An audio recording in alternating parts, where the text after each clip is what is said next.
What's going on, young people? This is our first homework video for Unit 8. Unit 8 is clinical psychology, where we're talking about psychological disorders and treatments for those disorders. So this first homework video is about anxiety disorders and then some of the trauma and stress-related disorders like PTSD, okay? So hopefully you were in class when we went over the outline for the unit and we talked about the DSM-5. If you missed that, make sure you get those notes, okay?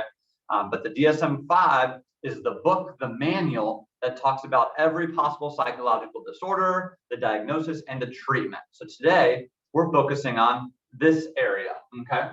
So there are 3 chapters in the DSM-5 that are all related to anxiety disorders, and that's what we're talking about today, okay? So this chart shows us that anxiety disorders are the second most common category, okay? So about 45% of Americans could be diagnosed with a disorder. Substance use disorder, which includes alcoholism, is the most common, around 25%. And almost at 20% here, we have anxiety disorders. So let's talk about what that means, what those are. Obviously, anxiety disorders are characterized by anxiety, okay? And when we talk about anxiety, that is a physical symptom. Anxiety affects not just the mind and your thinking, but it really manifests in the body, okay? Fear is one of the primary emotions that we associate with anxiety. Folks can develop these because of their genetics, so they can inherit them from their folks. They can be more susceptible, more at risk based on their genes.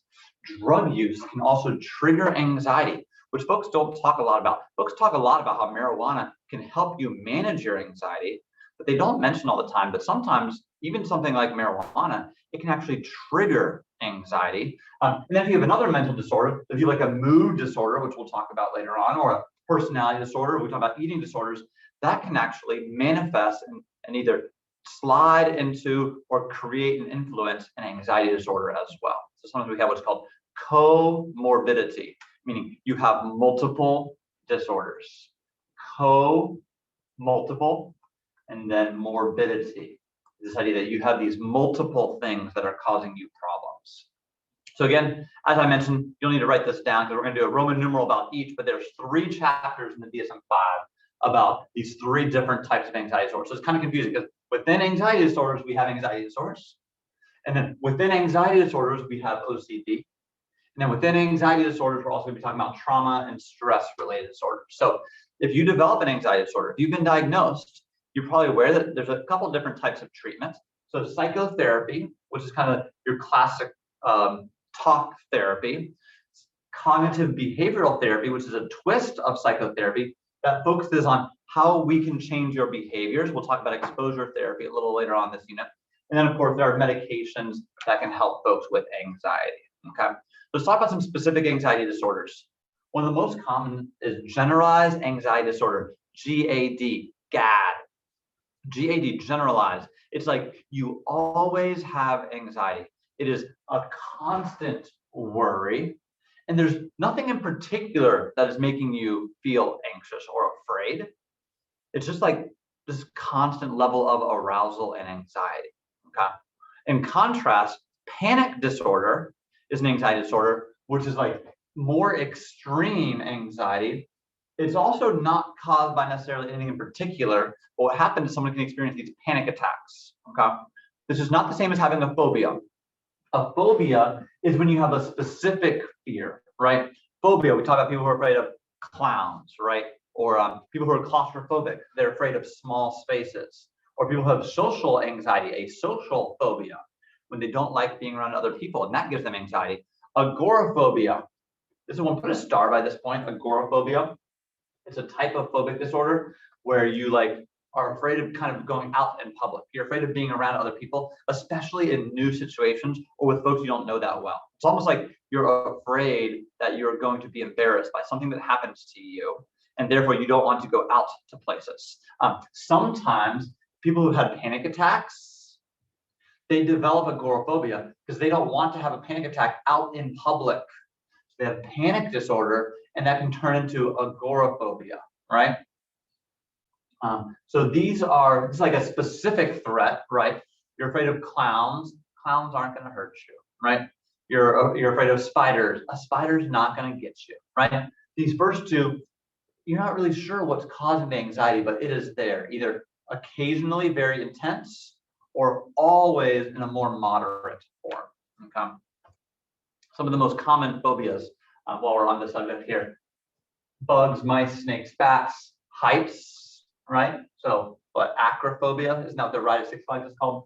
Water, hydrophobia, storms, closed spaces, so claustrophobic folks, different types of animals, dogs in particular. And then within agoraphobia, there's actually different types of agoraphobia. You know, being afraid of being out in public in these public spaces. So public transportation, tunnels and bridges, crowds, going out by yourself. Being alone is actually tied to space. So like being out and about by yourself as well. So these are all types of phobias, phobic disorders that cause anxiety. Okay. So kind of one chapter in the DSM-5, we'll talk more about these in class, but is anxiety disorders, those phobias and things. The second chapter that I want to go over is about obsessive-compulsive disorders. So obsessive-compulsive disorders very clearly have to do with obsessions and compulsions. Okay, obsessions has to do with your thinking. You have these persistent thoughts you don't want to be thinking them, but stuff just keeps popping into your mind again and again and again. You can't get out of your head. Compulsions, in contrast, are your actions. It's these behaviors, these rituals, these things that you do that you don't want to be doing, but you just can't help yourself. And you just keep going through these motions. It might be someone who washes their hands constantly or has to recheck the locks. Okay. Now, to be diagnosed as OCD, remember we talked about to be truly abnormal, has to be deviant and distressful and dysfunctional, has to prevent you from living a normal life. So checking locks, this is not like while you're walking away from your car, you always lock it one more time. But this is not like before you go to bed, you go look and make sure the door's locked. This is like someone who has to wake up every hour on the hour at night to go make sure that the door's still locked. Or someone who repeatedly has to leave their workplace to go out to the car and make sure that the things are still in their car and they can't think about other things, right? When it prevents you from living a normal life, that's when we would say that we can diagnose you with a disorder. Okay, so the most common example of this chapter, obviously, is obsessive-compulsive disorder, OCD, okay, which we'll talk about more in class. Some other things in this chapter that I thought you would find interesting: body dysmorphic disorder. It's when the way you view your body, the way you think about your body and your appearance, it is not lined up with reality, but you can't stop thinking about it and you keep doing things as a result, okay? So sometimes this can line up with an eating disorder. Okay? The way that you view your body, you can't stop thinking about it and you keep doing things, whether it's exercise or specific eating habits, or you're trying to change your appearance. Hoarding disorder, if you ever watched Hoarders or shows like that, talk about hoarders, that's within this category. These people who they have strange ways of thinking about their objects, and therefore they do something that they really don't want to do, they know is bad for them. Okay. Trichotillomania, hair pulling disorder, skin picking disorder, that's all within this category. You have these thoughts and actions that go together that are unwanted and prevent you from living a normal life. What do we do for folks who have one of these? Well, you're going to see this a lot, but forms of psychotherapy. So Freudian, this kind of talk therapy, trying to analyze where this is coming from, right? There's medications that can help manage it. Cognitive behavioral therapy, like we said in the last slide, okay, which is trying to identify patterns and actions that you can help change as you're changing your thinking. And then something else that's kind of more experimental, but they can actually use either electricity or magnets to stimulate the brain, deep brain stimulation, or transcranial, across the brain, magnetic stimulation. These are methods that they have found that, if nothing else is working, can sometimes help your neurons fire the way they're supposed to fire, okay, to prevent these unwanted thoughts and actions. So kind of interesting what they can do there for treatment. The third chapter in anxiety disorders is about trauma and stress-related disorders. So the most common thing here is PTSD, all right? And we most commonly associate that with veterans, okay? Folks who've experienced war, but we're gonna talk about in class, you can also be diagnosed with trauma and stress-related disorders from, like, if you grow up in a tough neighborhood and see lots of violence around you, that could be a form of PTSD. If you've experienced assault or abuse, right, or violent crime, that can lead to a form of trauma or stress-related disorders. So it's not just for veterans. A number of folks, women in particular, who have been victims of assault or harassment, that can actually lead to trauma and stress related. So here are the symptoms of these. So for some folks, it's reliving the event. This might be in the form of nightmares, or as they're going through their day, they might be triggered by a particular sound, sight, feeling, or even a place or a person, or even a set of words that can make them relive the event that caused their trauma. They may try and avoid certain situations or certain topics of conversation because of their trauma. This impacts the way they feel, so their emotions and their thinking. And then it can lead to them feeling, right? This is part of anxiety disorders. Hyperarousal is that feeling of tension that doesn't need to be there. So these are the symptoms of these trauma and stress-related disorders. What do we do? Well, psychotherapy again, which can be in the form of cognitive therapy or sometimes exposure therapy, right? That's part of CBT. We'll talk more about that this unit. But this idea that some psychologists believe that by talking about your trauma or by putting yourself in situations that are safe, that remind you of the event, where you end up being safe with people that you love, who care for you, who can take care of you, that eventually you can retrain your brain to no longer have the same hyperarousal and negative feelings about this type of event. So controversial about psychotherapy. This is a new one, EMDR, which is the idea that anxiety, the stress and trauma, it results from you not processing that event thoroughly, and maybe you blaming yourself for events that were out of your control, and that literally parts of your brain have shut down to help you deal with the trauma.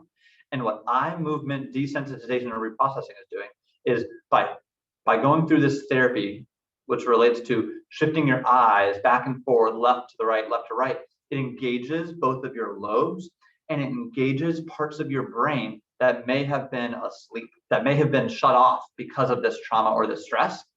And by engaging these parts of your brain while thinking through or talking about or discussing your trauma, your stress, it actually allows your brain to process it into your memory to a point where you can move on from this event. So instead of reliving it, you can fully process the event and sort of separate it from who you are now and who you are going forward. So really interesting. That book that I read about trauma that I talked about last unit, it talked a lot about EMDR. Some folks also, of course, will prescribe or need medications to help them with either their serotonin or their norepinephrine. So these two neurotransmitters and chemicals that impact your body's arousal. Selective serotonin reuptake inhibitors, we talked about these back in unit 2, right? They basically allow serotonin to do its job more. Or these allow norepinephrine to do its job more. And these can kind of help your brain move on and move forward from this anxiety relating from a trauma or a stress, okay? I want you to try and test yourself here. I have 8 scenarios here. Not all of these would be something that this person would be diagnosed for, okay? But I want you to kind of use your notes and try and figure out what diagnosis, if you're going to give a diagnosis to these people, what diagnosis would you give? Meaning what anxiety disorder most lines up with these particular symptoms. So we'll go over that in class. Appreciate y'all. Have a good one. Peace out.